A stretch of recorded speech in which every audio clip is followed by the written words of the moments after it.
There is a kind of isolation that develops without friction. It does not arrive through conflict or rejection. It settles quietly, framed as order. Many men move toward this state after prolonged exposure to social noise. Conversations feel repetitive.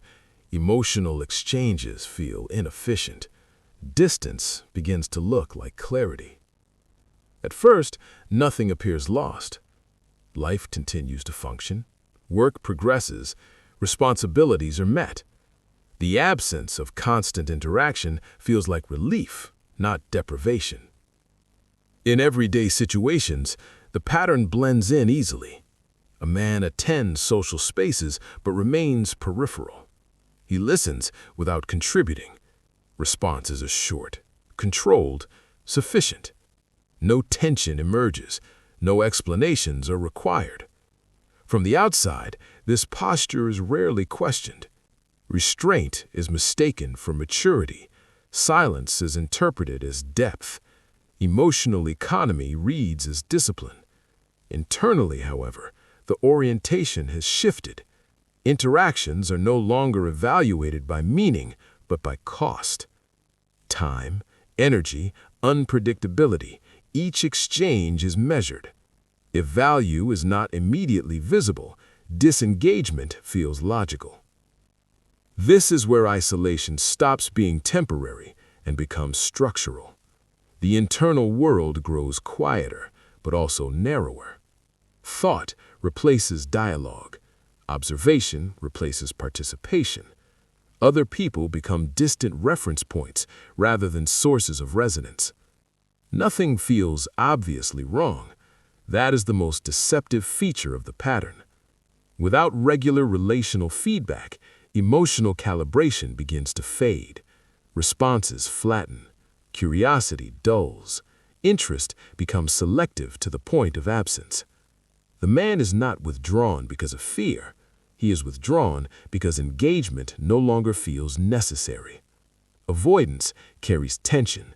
Detachment carries calm. In professional environments, this calm is often reinforced. Reserved men are perceived as serious. Minimal expression signals control.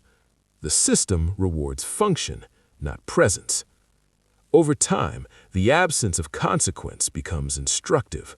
Life continues without demanding involvement. Connection loses urgency. Gradually, isolation stops feeling like a condition. It starts to resemble a preference, not consciously chosen, but consistently maintained. The man is no longer responding to the world. He is organizing against interruption. This is the threshold where isolation becomes difficult to notice, not because it is extreme, but because it feels reasonable. And patterns that feel reasonable are rarely examined until the cost begins to surface, not as pain, but as a quiet stillness that no longer shifts. As this pattern settles, perception begins to change in subtle ways. The world does not become hostile, it becomes muted. Social environments are no longer read as spaces of possibility, they are scanned for friction. Noise is registered before meaning. Complexity is felt as intrusion. The man does not consciously reject connection, he simply stops orienting toward it.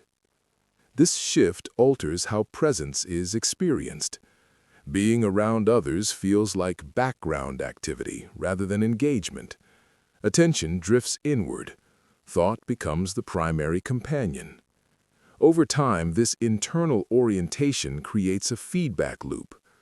The less one participates, the less there is to respond to. The less there is to respond to, the less reason there seems to participate. Detachment begins to feel like neutrality, but neutrality is not absence of effect, it is a stance. Emotionally, the range narrows, not through suppression, but through disuse. Without regular relational stimulus, emotional responses lose sharpness. Reactions arrive late or not at all. What once sparked interest now barely registers. What once demanded response now passes unnoticed. This is not numbness in the dramatic sense, it is attenuation.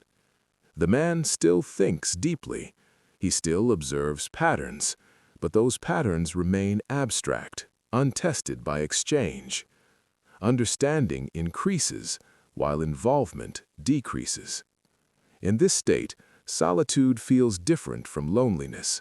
There is no craving for contact, no sense of missing something specific, only an underlying sense of containment. The internal world becomes orderly, predictable, self-referential. External input is filtered aggressively to preserve that order. The cost of this organization is rarely immediate. There is no clear moment of loss, no singular event that marks decline. Instead, something gradual occurs. The man becomes harder to reach, not externally, but internally. Even when interaction happens, little transfers. Words remain on the surface. Meaning stays contained. This is where isolation stops being about being alone. It becomes about being impermeable. Others may still enter the environment, but they no longer alter the internal state. Connection loses its capacity to shape. From the outside, nothing appears broken. Function remains intact. Composure remains stable. Yet the system is now closed. And closed systems, over time, do not collapse loudly. They stagnate quietly. What develops is not distress, but a kind of emotional inertia, a stillness that feels controlled, managed, safe, but also increasingly difficult to move. In its final form, this pattern becomes almost invisible to the one living inside it, not because it is subtle, but because it feels coherent.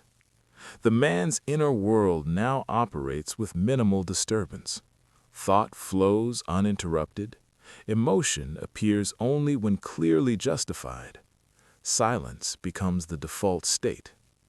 What once felt like withdrawal now feels like stability. At this stage, isolation no longer presents itself as a condition to be questioned.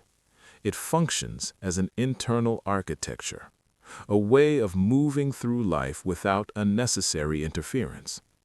The environment adapts accordingly. Others learn not to expect much access. Depth is assumed, not tested. Distance is respected, sometimes even admired. This reinforces the structure. The man is seen as composed, self-contained, unaffected. Rarely is he perceived as unavailable. Rarely is the absence noticed. Internally, however, something specific has occurred. The capacity to be moved has diminished, not erased, but suspended. Experiences register intellectually before they register emotionally. Meaning is processed, not felt. This creates a strange asymmetry. The man understands more than he participates. He observes dynamics without entering them. He recognizes emotional patterns without inhabiting them. Life becomes legible but less immersive. This is the quiet consequence of prolonged detachment.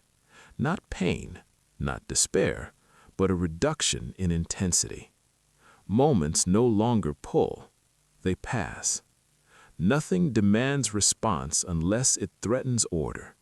Nothing invites vulnerability unless it proves efficient. The system remains calm because it has eliminated volatility. But volatility is also where transformation occurs. Without it, time begins to feel uniform. Days differ less. Experiences stack without leaving residue. The man is not unhappy. He is simply untouched. This is why the pattern persists. There is no crisis to interrupt it, no visible dysfunction to correct. Only a gradual distancing from immediacy. Isolation in this form does not announce itself as loss. It presents as control. But control is not the same as presence, and presence, once absent long enough, does not return suddenly. It fades from expectation first, from memory later. What remains is a life that functions, moves forward, and remains intact, while something essential stays consistently out of reach.